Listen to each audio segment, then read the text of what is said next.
తెలంగాణ రాష్ట్ర ప్రభుత్వం రిలయన్స్ తో ప్రత్యేక దోస్తీ కట్టేందుకు ఆసక్తి కనబరుస్తుందని విపక్షాలు విమర్శిస్తున్నాయి.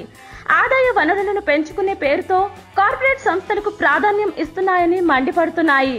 తెలంగాణ రాష్ట్ర రోడ్డు రవాణా సంస్థకు చెందిన ప్రధాన కార్యాలయమైన బస్ భవన్ నే అద్దెకివ్వనుండడం రాష్ట్ర ప్రభుత్వానికి ప్రైవేటుపై ఉన్న ప్రేమకు నిదర్శనమని ఎద్దేవా చేస్తున్నాయి. హైదరాబాద్ నడిబొడ్డున ఉన్న బస్ భవన్ లో కొంత భాగం కార్పొరేట్ సంస్థ రిలయన్స్ కు కట్టబెట్టేందుకు రంగం సిద్ధమైందని వార్తలు వస్తున్నాయి. ఇప్పటికే రిలయన్స్ సంస్థ ప్రతినిధులు బస్ భవన్ ను సందర్శించినట్లు సమాచారం. ఇందులో ఏ బ్లాక్ ను అద్దెకు తీసుకునేందుకు సుముఖత వ్యక్తం చేశారని తెలుస్తుంది. ఆర్టీసీ క్రాస్ రోడ్ లో ఉమ్మడి రాష్ట్రంలో ఆర్టీసీ ప్రధాన కార్యాలయం కోసం 4 అంతస్తులలో ఏబీ బ్లాక్లతో అధునాతన పద్ధతిలో విశాలమైన భవనం నిర్మించారు. 2014లో రాష్ట్ర విభజన తరువాత ఏపీఎస్ఆర్టీసీ కార్యాలయాలు విజయవాడకు తరలిపోయి వారికి కేటాయించిన ఎస్ బ్లాక్ దాదాపు ఖాళీ అయిపోయింది. 4 అంతస్తులు ఉన్న ఏ బ్లాక్ లో ప్రస్తుతం టీఎస్ఆర్టీసీ చైర్మన్ ఛాంబర్ తో పాటు ఏపీకి చెందిన పిఎఫ్, ఎస్ఆర్బిఎస్ లాంటి 1-2 విభాగాలు ఉన్నాయి. ఉమ్మడి ఆస్తుల జాబితాలో ఉన్న బస్ భవన్ విలువలో వాటాను నగదు రూపంలో ఏపీకి ముట్టజెప్పి మొత్తం భవనాన్ని సొంతం చేసుకోవాలని టీఎస్ఆర్టీసీ భావిస్తోంది.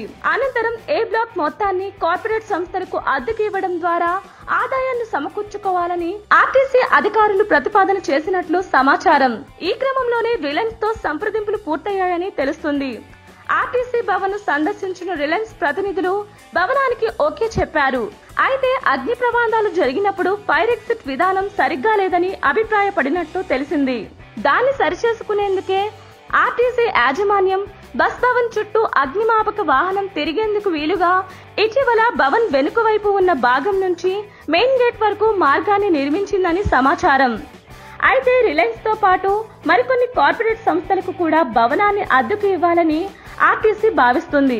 ఇందుకోసం బస్ భవన్ లోని ఏ బ్లాక్ లో ఉన్న చైర్మన్ ఛాంబర్ ను బి బ్లాక్ లోకి కార్మికుల సంక్షేమానికి సంబంధించిన ఎస్ఆర్బిఎస్, పిఎఫ్ పెన్షన్ ఆపరేషన్స్ తదితర విభాగాలను ఎంజీ బస్ స్టేషన్ కు, అధికారుల కార్యాలయాలను సికింద్రాబాద్ లోని జూబ్లీ బస్ స్టేషన్ భవన్ కు తరలించాలని భావిస్తున్నారని ప్రచారం జరుగుతోంది.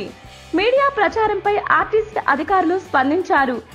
ప్రధాన కార్యాలయంలో అద్దెకు ఇవ్వాలనేది ఆలోచన మాత్రమేనని, ఇంకా ఎలాంటి తుది నిర్ణయం తీసుకోలేదని ఆర్టీసీ అధికార వర్గాలు వెల్లడించాయి.